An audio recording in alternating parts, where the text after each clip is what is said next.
Hello guys, welcome back to my channel. সকাল সকাল আমি ঘুম থেকে উঠে পড়েছি। Hi, good morning everyone.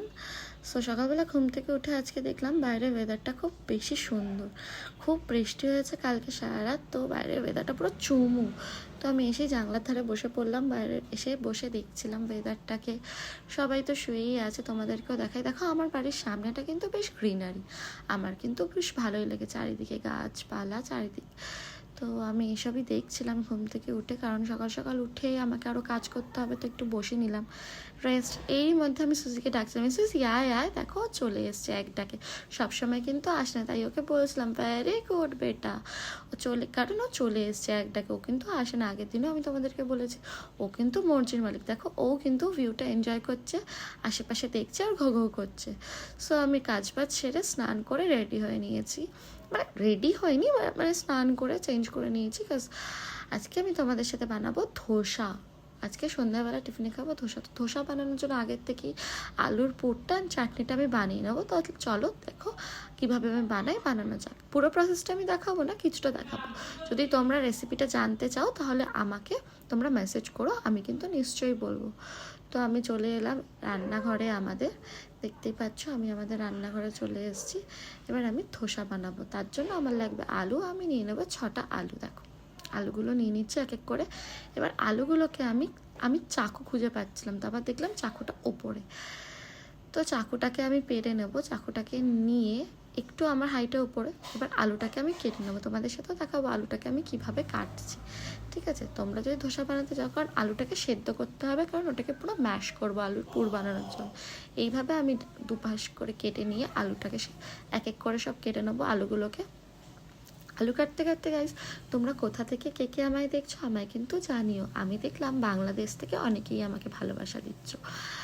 বেশি খুব একটা আমার সাথে এখনও জোড়োনি, কিন্তু যারাই জুড়েছো বাংলাদেশে কিন্তু অনেকেই আছে। আমিও কিন্তু আমার পরিবারে বাবা মা সবাই কিন্তু ওপারের, মানে বাংলাদেশ থেকেই এসেছিলো একটা সময়, কিন্তু এখন আমরা এদেশেই থাকি।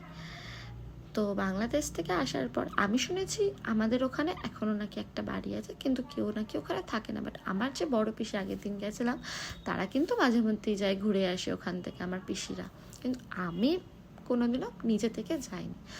সো আলুগুলো কেটে নিয়ে এবার এক এক করে আমি প্রেশার কুকারে দিয়ে আমি ওটাকে সিটি মেরে নেবো প্রেশার কুকারটাকে, কারণ প্রেশারে 4-5টা সিটি মারলে আলুগুলো কিন্তু পুরো সেদ্ধ হয়ে যাবে। কোথাও যদি, আচ্ছা গাইস, কোথাও যদি আমার কথা বলতে এবং ভিডিওর এডিটে কোথাও যদি কোনো ভুল হয়ে থাকে, কারণ আমি কিন্তু প্রপার ট্রেনিং প্রাপ্ত না, যদি কোথাও কোনো ভুল হয়ে যায় তাহলে আমাকে কিন্তু জানিও, আশা করি শিখে যাবো আস্তে আস্তে। তো এবার আলুটা সেদ্ধ হতে টমেটো চাটনি বানানোর জন্য টমেটোকে নিলাম। আমার মিক্সিটা খারাপ হয়ে গেছে, তাই আমাকে এতেই ব্লেন্ড করতে হবে। আমি কতটা বোকা দেখো, গোটা টমেটোকে ব্লেন্ড করতে যাচ্ছিলাম, কিন্তু হলো না। তার জন্য আমি এটার একটু কেটে নিয়ে গ্রেট করে নেবো টমেটোগুলোকে, কারণ আমার তো মিক্সার গ্রাইন্ডার খারাপ। তোমাদের যদি মিক্সিটা ভালো থাকে তাহলে তোমরা মিক্সিতেই কিন্তু গ্রাইন্ড করো, আমি এতে গ্রাইন্ড করছি। ঠিক আছে, এক এক করে টমেটোগুলোকে কেটে নিয়ে আমি নিয়েছি এখানে টোটাল 3টে টমেটো। এক এক করে টমেটোটাকে কেটে নিয়ে সুন্দর করে গ্রাইন্ড করে নেবো, কারণ টমেটোকে যত দেখো গ্রাইন্ড করতে করতে আমার হাতে টমেটোটা ফিসলে গিয়ে লাগলে আর কি করা যাবে, তাও তো করতেই হবে, কিছু করার নেই, কারণ সবারই আবদার আজকে কিন্তু ধোসা খাবে। তাই আমি কিন্তু ধোসার ব্যাটারটা ঘরে বানাইনি, বাইরে থেকে কিনে নিয়েছি। বানানোও যায় ঘরে, কিন্তু আমি ভাবলাম আবার কি অত ঘাটবে, তাই আমি বাইরে থেকে কিনে নিয়েছি। গ্রাইন্ড করতে করতে একটু ওপাশে দেখে নিয়েছিলাম, ওই অপোজিটের বিল্ডিংয়ে কিন্তু একটা ফ্যামিলি থাকে, তাকে আমি দিদা বলে রাখি, দিদা দাদু। ওরা কিন্তু খুব ভালো, আমার সাথে কথা বলে রান্না করতে করতে সবাই, আমিও গল্প করি ওদের সাথে। কারণ কি করবো, মায়ের তো হাত ভেঙেছে, এখন পুরোটাই আমাকে দেখতে হচ্ছে, সামলাতে হচ্ছে। তাই আমি সামলাতে যখনই রান্না করে আসি রান্না করতে বা কোনো রকম বাসন মাজা কাজ করতে, তখন কিন্তু আমি দেখিনি। এরই মধ্যে টমেটোগুলো কিন্তু গ্রাইন্ড হয়ে গেছে। এই দেখো টমেটোগুলো কিন্তু খুব সুন্দর করে আমি গ্রাইন্ড করে নিয়েছি। এবার আমি নিয়ে নেব একটা কড়াই, দেখাচ্ছি আমি তোমাদেরকে। আমি কড়াইটা বসিয়ে নেবো তেলের মধ্যে, কারণ আলুটা কিন্তু সেদ্ধ হয়ে গেছে। তার জন্য এবার প্রেশার কুকারটাকে সরিয়ে আমি নিয়ে নেবো কড়াইটাকে নিয়ে কড়াইয়ের মধ্যে একটুখানি আমরা তেল দিয়ে দেবো।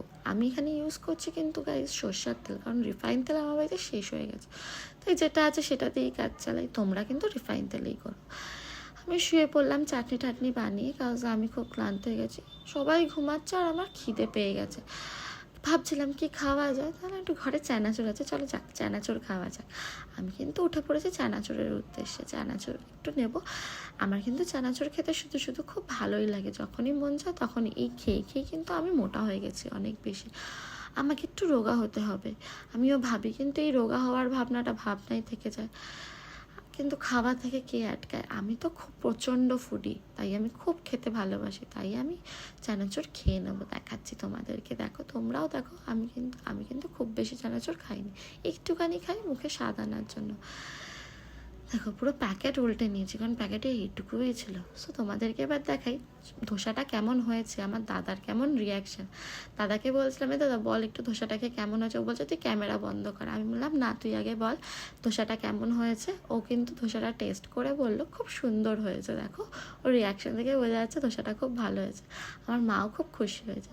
তারই মধ্যে আজকে যেহেতু বৃষ্টি হয়েছে, বাবা বানাচ্ছে খিচুড়ি। আমার বাড়িতে কিন্তু সবাই বাবার হাতে এই খিচুড়ি খেতে খুব ভালোই বাসে, তার জন্য বাবা আলু পেঁয়াজ সব কেটে নিয়ে দেখিয়ে নিচ্ছে। আর আমি বাবার সাথে ইয়ার্কি মাঝে, ও বাবা আজকের বাবার চেয়ে কে রাতের, বাবা বলছে আমি বিনয় সাহা। তার জন্য ছোটো ছোটো করে আলু কেটে, আজকে কিন্তু রাতে হবে আলু কেটে খিচুড়ি, এগ দিয়ে, আর হবে লোটে মাছের পকোড়া। পকোড়াটা আমি করব, বাবা শুধু খিচুড়িটাই করছে। তোমরা দেখো খিচুড়িটা দেখতেই এখনই কি সুন্দর লাগছে, মনে হচ্ছে সবটা খেয়ে নিই। কিন্তু আমি খুবই অল্প খাই, আমি তো বেশি খেতে পারি না, তাই সবটা আর খেতে পারবো না। এরই মধ্যে আমি একটু বেসনটাকে গুলে নিলাম, কারণ আমি করব লোটে মাছের পকোড়া বেসন দিয়ে। দেখো লোটে মাছগুলো বেসনটাকে ভালো করে গুলে নিলাম, সবই হয়ে গেছে। এবার আমি খেয়ে দিয়ে ঘুমিয়ে পড়বো। এরই মধ্যে একটু ইয়ার্কি করছিলাম। সো আগেন আমি আগের দিনের মতন খুব টায়ার্ড হয়ে গেছে। তো আজকের ভিডিওটা এই অবধি গাইস। তোমরা কিন্তু সুস্থ থেকো, ভালো থেকো, হ্যাপি থেকো, আর অবভিয়াসলি খুব ভালো থেকো, হাসতে থেকো। তো আজকের জন্য টাটা।